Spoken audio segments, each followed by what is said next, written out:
Oh, say, can you see by the dawn's early light what so proudly we hailed at the twilight's last gleaming,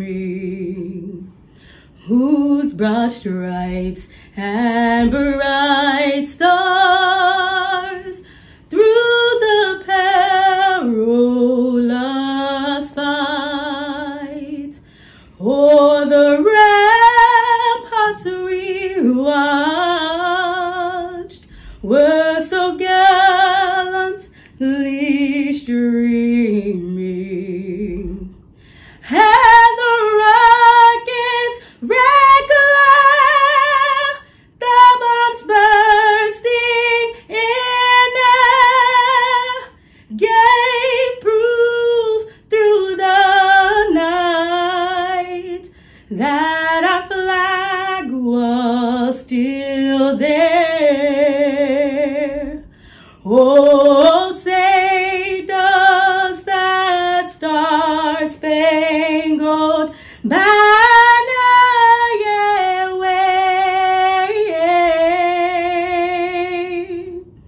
o'er the land of the free and the home of the brave.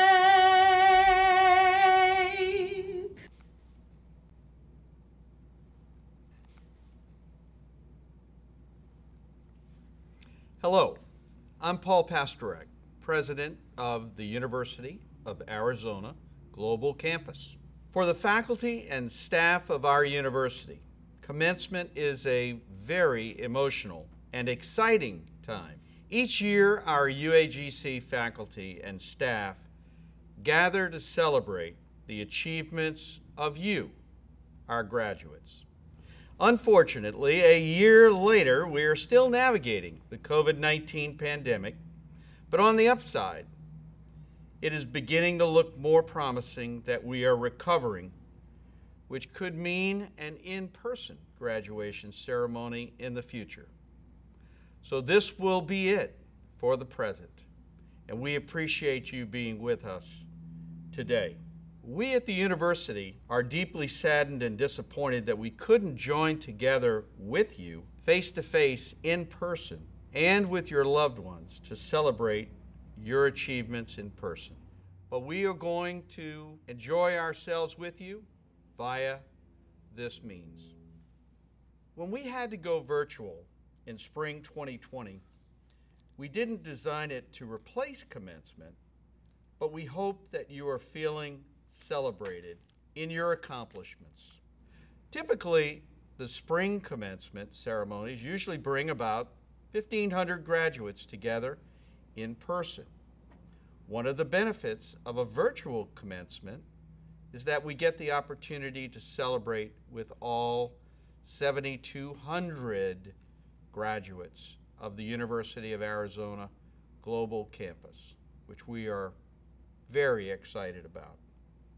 We have graduates representing all 50 states, as well as Taiwan, Saudi Arabia, Singapore, United Kingdom, South Korea, Luxembourg, Bahamas, Japan, and military bases around the world, all representing our graduating class.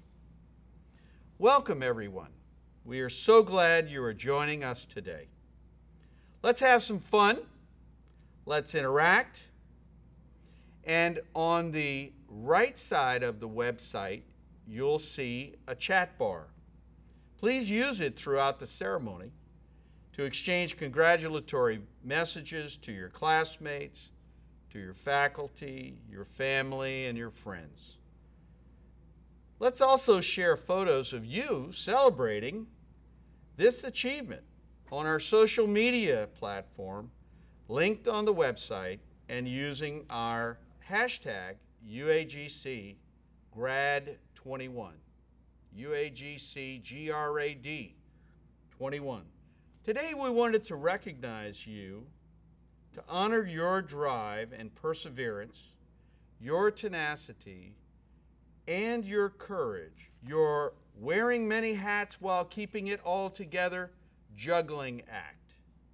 I'm sure that for many of you, that juggling act has gotten even more challenging in the face of the pandemic.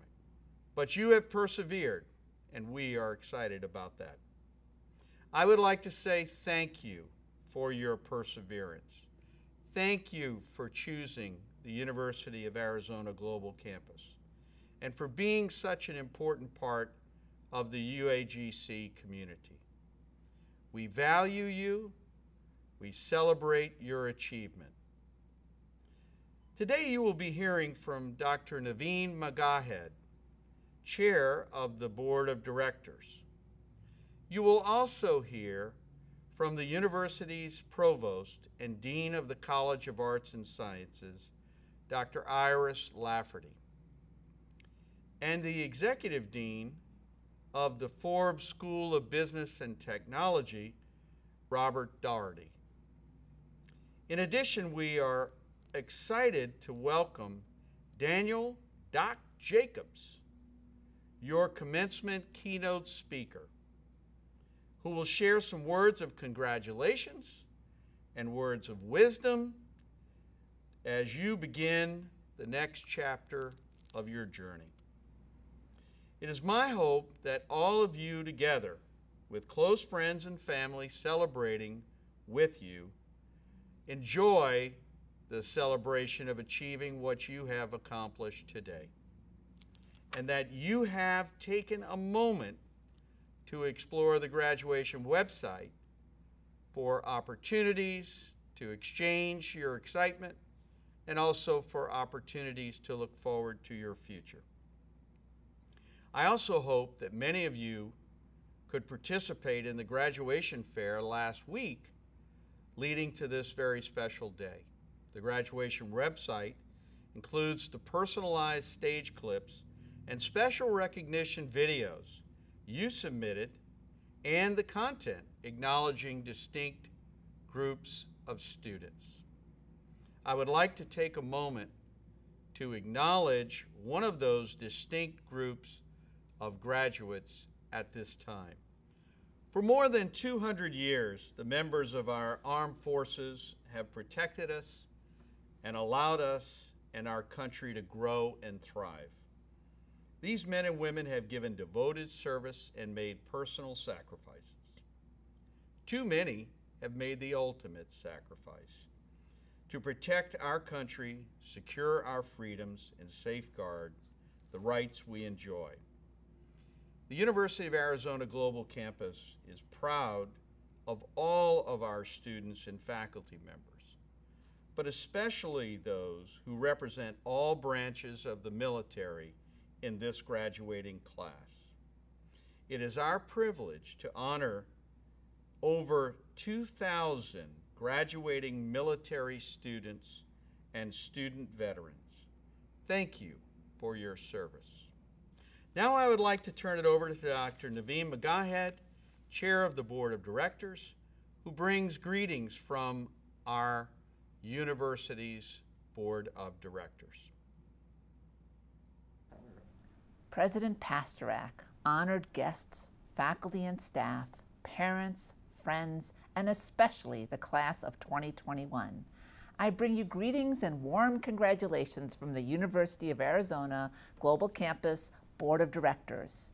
You have worked hard to achieve your degree and this important milestone in your life. And today is truly a time to celebrate what you have accomplished. But it is also a time to look ahead, to contemplate your future, and to use your degree and what you have learned to accomplish future goals. I urge you to set those goals high and to pursue them with the same vigor and determination that you have used to achieve your degree. On behalf of my fellow directors, please accept our sincere congratulations and our warmest hopes that each of you will continue to learn, to serve, and to achieve your highest potential. Congratulations, class of 2021. Let's welcome back President Pastorek to introduce our keynote speaker. Thank you. Ladies and gentlemen, it is now my distinct pleasure to introduce Mr. Daniel Doc Jacobs, your commencement keynote speaker. Doc is a medically retired Navy corpsman. He served over 8 years in the United States Navy. He served over 6 years of that period as a combat wounded corpsman. Doc was sent to the 3rd Battalion, 7th Marine Regiment, just weeks prior to their deployment to Ramadi, Iraq in September of 2005. 6.5 months into a 7-month deployment, his gun truck was struck by an IED that consisted of 3 155 millimeter artillery rounds. After 2 full years of physical, mental, and spiritual recovery, which included losing his left leg below the knee and appendages from his foot and hand, Doc returned to the Fleet Marine Force and became one of the few in the Navy to do so. Not only was Doc one of the few amputees to return to service, but he also made U.S. Naval and Marine Corps history by being the first amputee corpsman of all naval personnel to ever be assigned to an infantry unit. Doc did more than just his job as a corpsman. He has done 21 world marathons. All marathons were completed as an amputee. Doc is planning to be one of the few amputees to ever run a half marathon on all 7 continents. Doc has not only had a passion for helping those in uniform, but he has had a passion for helping those in need of assistance. He founded the Doc Jacobs Foundation. It funds sports scholarships for kids of military and veteran families. A few personal awards, both military and civilian, that Doc holds dear to his heart are the Bronze Star with Valor, the Purple Heart, the Navy Marine Corps Achievement Medal for saving 59 U.S. coalition forces' lives, the Combat Action Ribbon, 2 Navy Good Conduct Medals, a personal letter from and meeting former 43rd U.S. President George W. Bush, being invited to the White House by the 44th U.S. President Barack Obama, a personal upper deck baseball card, and the 2015 Tommy Lasorda Veteran of the Year Award.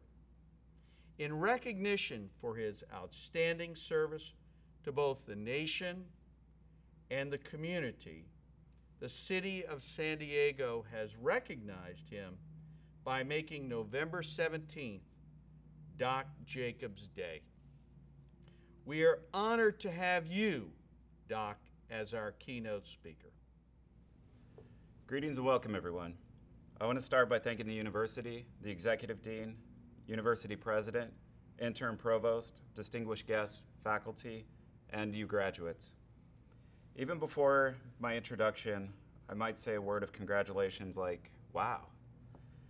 Thank you so much for having me on this special day, one of the biggest days of your life, and you invited me. You might be wondering, who am I though? I am Daniel Doc Jacobs, and I wanted to spend a few moments discussing something that I have had to master throughout my entire life, and that is internal inspiration. It is something we all have in our box of tools, and I wanted to chat about this because all of you new graduates will hear certain terms in your coming years that will test your fortitude, your willpower, your drive, and your dreams. Those sayings being no, you are not qualified, you're overqualified. We'll call you, but they never do. You're not a good fit, etc. First of all, who likes being told no? Am I right? I'll tell you that my 7-year-old daughter doesn't like being told no, especially with my credit card at Disneyland. She believes that she can do anything that she sets her mind to, and no one is going to tell her that she can't be the president, own her own company, or be a Broadway actress, which is what she wants to do. I started hearing from an early age that I was stupid and I would never amount to anything. I took that as fuel to my fire. I graduated high school with a 3.0 and I was off to the military. I spent my first years of military training as a combat trauma specialist. As I prepared to head into one of the most dangerous cities in the world at the time, Ramadi, Iraq, I spent my first 6.5 months, 225 combat patrols with a Marine Corps infantry unit as their combat medic. And then I was struck by a roadside bomb. I performed life-saving measures on myself, a Marine, and guided others in life-saving procedures while under secondary enemy fire. I could have called it quits there, but I knew that I was alive for a reason, and I still had dreams. Within days of me coming out of my induced coma, my father helped me with that mission, and he asked me, "Son, what do you want to do now?" Me being in a hospital bed with all 4 of my limbs casted, in pain, and I looked at him as, "What do you want to do, go to lunch?" "I can't go to lunch, come on." He said, "No, what are your plans for your life now?" I said, "I want to stay in the Navy and make it a career, like the plan always was." "How do you want to do that?" He quickly planted the seed in my brain. Just one small conversation changed the mindset early on in my healing phase. And literally, within days of me leaving the combat zone with life-threatening injuries, such as a fractured neck, fractured back, damage to all 4 extremities, changing a mindset with one question, one sentence can alter lives for the better. All of you here today have listened to that question or sentence. Whether you can instantly think of it now, or it'll come to you after this, we have all had that positive mindset influenced in our brains. Today, you are evidence of that. Each and every one of you are evidence that you listened to that here and here. Whether it was from a friend from grade school, a family member, a coach, a teacher, or even some random person, you heard words of encouragement and you listened. I know you did so because you are here and you did it. Congratulations. My dad immediately went to the store and bought the biggest piece of construction paper with markers that he could find. He made a sign and it contained 3 letters, PMA, positive mental attitude. He hung that up at the end of my hospital bed and I had to look at that every single day, all day. He would point to the sign multiple times per day and ask me what it meant. He continued to quiz me on my plan to stay on active duty. When I transferred to outpatient status, I left the ability to have someone visiting me every day, and I was back in the barracks. I was on my own. I laid in bed feeling sorry for myself, but soon realized nobody was feeling sorry for me. And then I realized that I was wasting time. I had no one to motivate me anymore. I had a command to make sure that I was where I was supposed to be when I was supposed to be there. But nobody cared about me or my goals. Little did I know that I was on a time clock that the military gave me to get better or be separated and medically retired. I eventually found the motivation, again, to fight for what I wanted. I did it by watching movies or documentaries of fellow amputees. Their success stories motivated me to find my success. How does one define success? I don't want to bore you with the multiple definitions of how you define success. You all know what a dictionary or thesaurus is. But how does one define success? How do you, as an individual, define success? When is one successful? When we become successful, is it enough? Or do we strive for more? I later met an NFL player and he asked me, "Doc, what is your Super Bowl?" And to this day, I still have yet to answer him on that. What is your Super Bowl? And when you win that Super Bowl, will it be enough? I know that for me, I must win multiple Super Bowls and become the Super Bowl MVP. I eventually passed the physical fitness test that the Navy requires for all personnel to join or stay in. I went back to full active duty, becoming one of few to ever do so. I stayed in an additional 6.5 years after my combat injuries, and I ended up becoming the first amputee in naval history to ever serve with an infantry unit as an amputee. I ended up accepting the medical retirement from the military so I could go live my life and pursue my Super Bowls. Within 2 weeks of medical retirement, I met Los Angeles Dodgers legend Tommy Lasorda, may he rest in peace, and he offered me a tryout with the Los Angeles Dodgers. This was a victory, a Super Bowl championship for me, because I was doing something that I dreamt of as a child, trying out for professional baseball. Did I know the chances of making a professional baseball team? Did I understand the even significant lower chance of making a professional baseball team as an amputee with little to no experience within the past 8 years? Did I know the even higher chance of not getting signed by a professional baseball team because of my age, my injuries, and lack of experience of the past 8 years? Of course I knew. You know what I didn't know? All of the amazing unknowns that were ahead of me. I wanted to take those risks because I knew the military career path had ended, but Doc Jacobs did not. I knew that by exiting my comfort zone and entering the open door to pursue a childhood dream could lead to so much more. So much more than me saying, I did my time, now give me mine. Or simply disappearing and not wanting to ever be bothered again. Did I get signed by a professional baseball team? Sadly, I did not, but I tried out 5 different times for 4 different teams. And during my training, my traveling and trying out, I learned so much and enjoyed every moment of it, even the not so fun times. It afforded me the opportunity to work with some incredible folks, lead and mentor others, become lifelong friends with amazing people, and have some vital information that led me to something even more incredible years later. All those things would otherwise have not have been. Look back on your whole life. How many of those years were filled with others telling you where to be, when to be there, how to get there, how to dress, how to act, how to solve a problem, etc. Parents, guardians, family members, mentors, these great teachers, coaches, school principals, guidance counselors have all been there to guide you to this very moment today.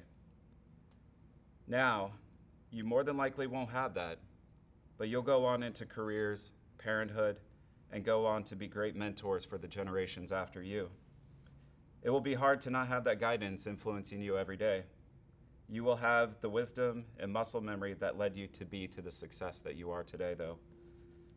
I talk about internal inspiration because it will be you that has to set the multiple alarms to get out of bed, to stay late to finish a work project, eat healthy, and be overall responsible.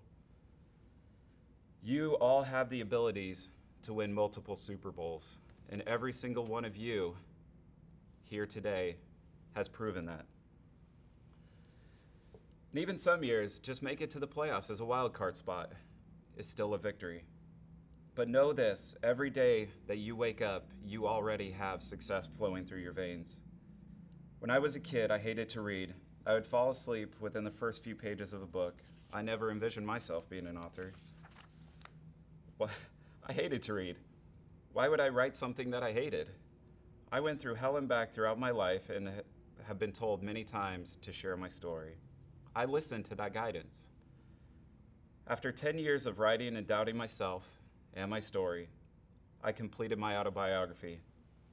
When I was welcomed on with my publisher, he told me to create a section on my website called Books. I laughed and said, no, book, as in singular, not plural. And he urged me to do so because he could tell that I wasn't done. I listened to him and I created the section of books just to make him happy, just to please him. Within weeks of that phone call, I had a few crazy dreams and texted myself in the middle of the night these crazy dreams. I sat down and started writing soon thereafter. Within days, I had 35 pages of a fictional piece written already. and without a rough draft or an outline, and we all know how difficult that could be. I completed writing that book within months throughout the pandemic and even submitted it to my publisher for editing before my autobiography was even released. I'm currently writing 2 other biographies, a book on transition, many other fictional pieces, and movies. My publisher has asked me to read countless books to give endorsement quotes and help promote. And all because I listened to that guidance, that voice. And each and every one of you have done that, and I implore you to keep doing so. To quickly summarize, should I have quit when someone told me that I couldn't have done that or I shouldn't have? Should I have quit when doors open and others shut? I wouldn't have my 2 lovely kids, pursued my childhood dream, made naval history, climbed Mount Kilimanjaro once as a team leader, redeployed as a government contractor, recovering missing in action troops, ran 8 half marathons around the world, and founded my foundation if I would have listened to the negative influences. Before I close out, I want to thank you all again for having me on your special day. I am truly honored to be here with you all today and sincerely wish you all the best in your endeavors. All I ask is that you keep listening for those words of encouragement. Live life to the fullest. Don't let anyone prevent you from being successful, and help others when you can. Again, congratulations, and go win your Super Bowls. Thank you, Doc Jacobs. It was a pleasure to hear that inspiring speech. We are very grateful for your service. We are very grateful for you, and we are very grateful that you were able to speak to our graduates today. It is now my pleasure to welcome Executive Dean Bob Darkerty, who is the Dean of the Forbes School of Business and Technology. Bob? Thank you, Paul. Hello, graduates. I'm Bob Darkerty. I'm the Dean of the Forbes School of Business and Technology, and I'm absolutely delighted to be here today to help you celebrate your graduation. You've worked hard to achieve your degree and this important milestone in your life. It is truly something to celebrate.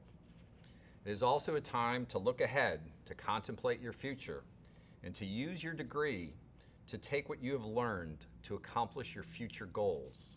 Many of you went above and beyond in your studies and have earned traditional honors. And I would like to recognize all of the students who have earned cum laude, magna cum laude, summa cum laude. Congratulations on this prestigious achievement. Based on academic achievement and leadership, many of you have been inducted into one of the University of Arizona Global Campus's honor societies. An honor student is one of a distinguished group of learners who has met or exceeded rigorous standards and has demonstrated the ideal qualities of a leader and a scholar. Congratulations to all of our Alpha, Sigma, Lambda, Golden Key, Salute, Phi Theta Kappa, Sigma Beta Delta, Delta Alpha Pi, Sigma Nu 2, and Tau Upsilon Alpha graduates. Congratulations. I'm sure we can all agree that getting to this point would not have been possible without the academic support of your faculty members and the advisors that gave you good advice along the way. I would like to take this moment to acknowledge all of our faculty and recognize them for the support they provided our graduates in their journey to this point. And probably the most important group of those individuals in your life who provided the moral, spiritual, financial support, let's take a moment to thank your grandparents, your parents, spouses, partners, children, relatives, and friends for their love, dedication, and support. I truly wish we could all be celebrating in person. All of us within the Forbes School of Business and Technology congratulate you. We celebrate the achievement of this important milestone, the perseverance that got you here, and the possibilities that now lie ahead. Congratulations. And now I'd like to turn things over to my fellow Dean and Interim Provost, Dr. Iris Lafferty. Iris? Well, thank you, Dean Dougherty. Hello, graduates, and on behalf of the College of Arts and Sciences, congratulations. I'm honored to be here today and thrilled to celebrate with you. You have all invested in your goals, sometimes by staying up late to complete an assignment, and oftentimes by making sacrifices. I presume, too, that very few here have reached these educational goals alone. You may be celebrating your milestones today with gratitude to your families, best friends, supervisor, and favorite instructor. Your support community, mixed with your intellectual curiosity and your undeniable, stubborn diligence and desire to succeed, will help you to contribute to a greater good by serving others. As part of today's celebration, I would like to celebrate and to recognize a few groups of students. First, our UAGC Honors College graduates. These graduates engage in a community of high-achieving students in educational opportunities that promote leadership, innovation, global perspective, and civic responsibility. Students in the Honors College are passionate. They're curious, ambitious, and motivated to make a positive difference in their world. Moreover, the Honors College has been designed to help students demonstrate high levels of motivation and achievement in graduate programs and for prospective employers. I'm also privileged to recognize the dedicated students who have served as mentors in the UAGC Champs Peer Mentoring Program. This special group of students volunteered their time and energy each week to provide peer-to-peer mentoring support to incoming students and to positively contribute to the success of these mentored students. Thank you, UAGC Champs mentors. Finally, to our master's and our doctoral graduates, if we were all together in person today, you would see that our master's degree candidates would be wearing a hood. This hood signifies the passage from student to master. The hood is a recognition of students' accomplishments and draws attention to the scholarly, personal, and professional achievements of students who have completed their advanced degree requirements. Master's students, congratulations. Our doctoral graduates are a special group of students as well. Your dissertation or applied doctoral project is a culmination of your journey to become an official member of the scholarly community. What you have done is a huge accomplishment. Please keep going in your research. Never stop asking questions. We need people like you in our communities. So thank you for allowing UAGC to be part of your academic journey. It has been a privilege. Congratulations, class of 2021. And it is now my distinct pleasure to welcome back your president, Paul Pastorek. Thank you, Dr. Lafferty.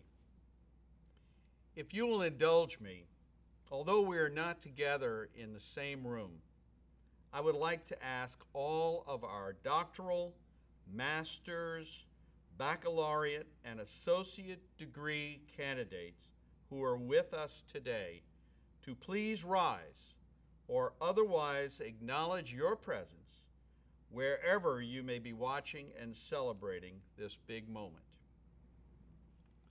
Upon the recommendation of the faculty acting under the authority of the University of Arizona Global Campus Board of Directors and in accordance with the laws of the state of California, I hereby confer upon each of you the associate, baccalaureate, master's, or doctoral degree that you have earned with all the rights, privileges, and obligations thereunto pertaining. I now invite all associate and baccalaureate candidates to move their tassels from the right to the left. Ladies and gentlemen, you are the graduating class of 2021 of the University of Arizona Global Campus. Congratulations, you are our newest alumni. Congratulations once again for all you have accomplished. Be proud. We are proud for you. And please accept my warmest hope and best wishes for your future, for your personal and professional success, and for your health and the safety of you and your loved ones. This concludes the Spring 2021 Commencement Ceremony. But please remain online to review messages from your staff and faculty and to send messages to your staff and faculty and to your fellow students. Please follow for the scrolling of all of your names.